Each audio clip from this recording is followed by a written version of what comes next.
આજે 4 ડિસેમ્બર 2025 ગુરુવાર અને પૂર્ણિમાના પરમ પવિત્ર દિવસે આજના ચિંતનમાં તમામ સંતો હરિભક્તોને મારા સાષ્ટાંગ પ્રણામ.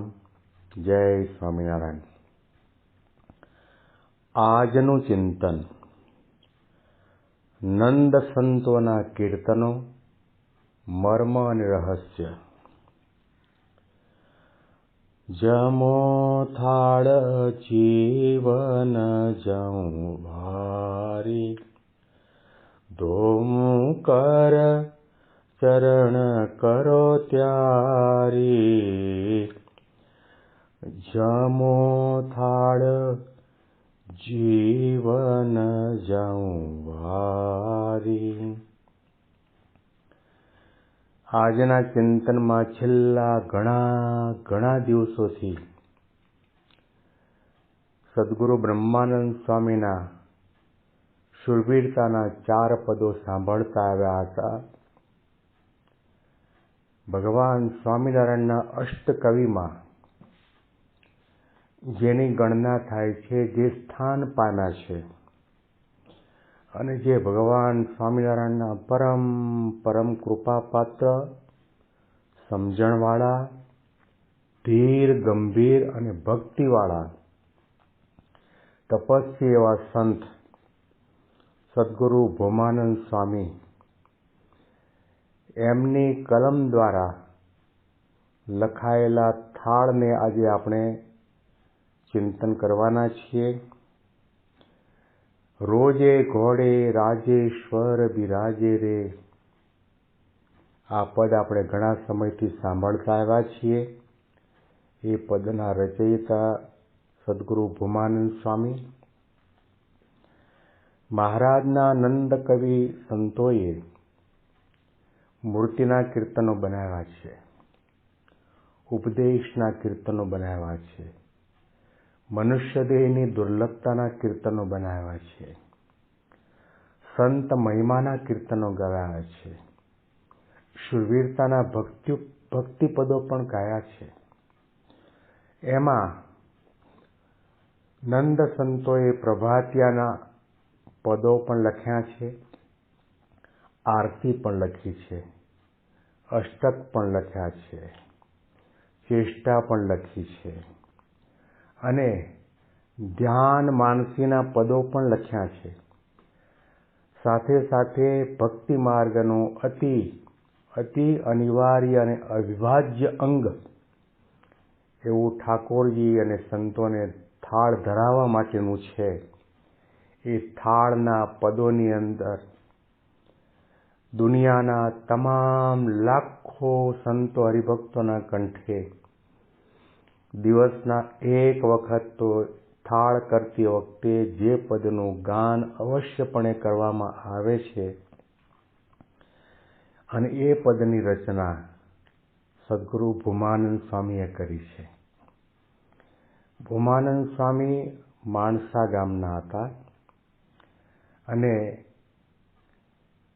તેમના થકી આજની તારીખે આપણે જે હરિલીલામૃત ગ્રંથનું પાન કરી રહ્યા છીએ, એના રચયિતા કવિ દલપતરામ કવિ, જે છેલ્લી અવસ્થામાં પ્રજ્ઞાચક્ષુ હતા, એમને સત્સંગનો રંગ લગાડવાવાળા અને મહારાજમાં જોડવાવાળા કોઈ પણ સંત હોય તો ભોમાનંદ સ્વામી છે.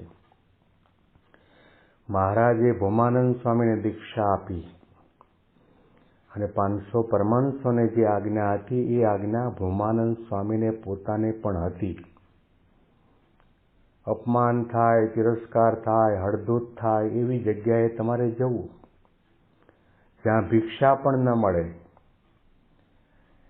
એવી જગ્યાએ તમારે વિચરણ કરવું. 5 જણને સત્સંગી કરીને ત્યાર પછી તમારે મોઢામાં અન્ન જળ લેવા. આ આજ્ઞાને શિરોમાન્ય કરીને પાલન કરતા સંત એવા ભોમાનંદ સ્વામી વિચરણમાં નીકળ્યા છે. ભિક્ષા માંગવા માટે જાય તો કોઈ ભિક્ષા ન આપે. ગામમાં કોઈ પ્રવેશ ન આપે, લોકો અડધૂત કરે, અપમાન અને તિરસ્કાર પણ કરે, અને એમ કરતાં કરતાં એમને 4 દિવસના ઉપવાસ થયા છે. અને ચોથા દિવસે એમને એક ભક્તિભાવવાળા મુમુક્ષુને ત્યાંથી ઘઉંનો પોંક મળ્યો. અને ઘઉંનો પોંક મળતાની સાથે એમને કોણ યાદ આવ્યું? પોતાના પ્રાણ પ્યારા સહજાનંદ સ્વામી મહારાજ. સંતો અને હરિભક્તોના માટે નીતિ નિયમ છે, ભક્તિભાવ છે કે ભગવાનને ધર્યા વગરનું જળ પણ ન લેવું અને અન્ન પણ ન લેવું. ભગવાનને ધરવા માટે એમણે સંકલ્પ કર્યો કે 4 દિવસના નકોડા નિર્જળા ઉપવાસ, અને એમાં પણ એમને રોટલી, દાળ, ભાત, શાક, સાટા, જલેબી, પીઝા, મોહનથાળ, મૈસૂર આવું કંઈ નથી મળ્યું. ખાલી ઘઉંનો પોંક મળ્યો છે. અને પોંકને જોઈને પોતાના વાલા સહજાનંદ સ્વામી મહારાજની સ્મૃતિ થઈ અને ભગવાન સહજાનંદ સ્વામીને ધરાવવા માટે પોતે બિરાજમાન થયા. પોતે કવિ હતા, અને કવિ હોય એને શબ્દો શોધવા ન પડે. એમના ભાવ જગતની અંદરથી જે શબ્દ ઉત્પન્ન થાય એ ભક્તિમય હોય, જ્ઞાનમય હોય, ભાવમય હોય, મહિમામય હોય, સમજણયુક્ત હોય. અને જે પદની શરૂઆત કરી છે, જમો થાળ જીવન જઉં વારી, ધોવું કર ચરણ કરો ત્યારી, જમો થાળ જીવન જઉં વારી. આ જગ્યાએ આપણે આપણી જાતને મૂકીને આપણા પોતાના માટે વિચાર કરીશું ત્યારે ખ્યાલ આવશે. જો કદાચ આપણને 4 દિવસ સુધી જમવાનું ન મળે અને 4 દિવસના ઉપવાસ પછી 5મા દિવસે તમને ઘઉંનો એક મુઠ્ઠી ભરીને પોંક મળે, તો તમને તે વખતે તમારા ઈષ્ટદેવ અને ગુણાતીત ગુરુ પરંપરાની યાદ આવે ખરી? દરેકના હૃદયમાંથી એક જ અવાજ આવે, ના ના ના. તે વખતે વિચાર તો ના આવે, પરંતુ મુઠ્ઠી ભરીને જે પોંક મળ્યો છે તે લઈને આપણે મોઢામાં પધરાવી દઈએ. મુઠ્ઠી ભરેલો પોંક જોતાની સાથે મોઢામાં પાણી આવે. ભગવાન યાદ ના આવે. ભગવાન કોને યાદ આવે? જેના રોમ રોમની અંદર ભગવાનની ભક્તિ અને ભાવ વણાયેલા હોય, જે ભગવાનના થયા હોય ને ભગવાનને પોતાના પ્રિયતમ અને વાલા માનતા હોય, એ કંઈ પણ સારી વસ્તુ જુએ ને લે કે પોતાના ઈષ્ટદેવની સ્મૃતિ થાય ને થાય. શ્રીજી મહારાજે એટલા માટે વચનામૃતમાં પણ કહ્યું છે કે આત્મનિવેદી ભક્ત છે ક્યારેય પણ ભગવાનને ધર્યા વગરના અન્ન, જળ, ફળ, ફૂલ ભૂલમાં પણ ન લે. જમો થાળ જીવન જઉં વારી. થાળ શબ્દનો પ્રયોગ કર્યો છે. એમના થાળની અંદર માત્ર ઘઉંનો પોંક નહોતો.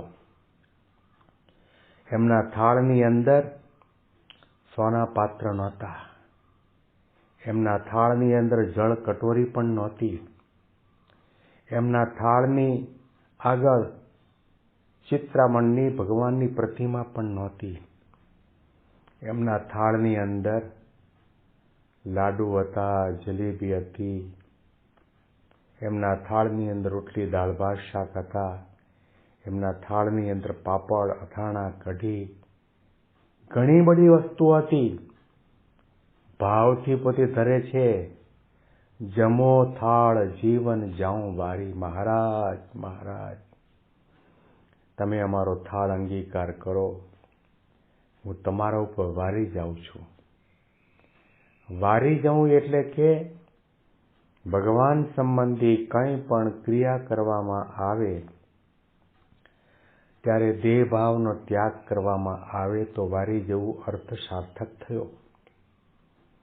ભગવાન સંબંધી કોઈ પણ ક્રિયા કરવામાં આવે ત્યારે દેહને ભૂલાય, જગતને ભૂલાય, સમયને ભૂલાય, સ્થાનને ભૂલાય અને માત્ર ને માત્ર ભગવાનની મૂર્તિમાં મનની વૃત્તિ ચોંટી જાય તો સમજો કે તમે ભગવાનને વારી ગયા છો અને ભગવાનને વરી ગયા છો.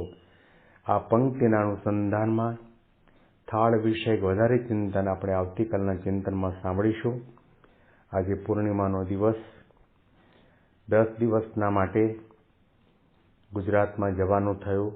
ભાવનગર મંદિરમાં આપને સૌને યાદ કરીને દર્શન કર્યા.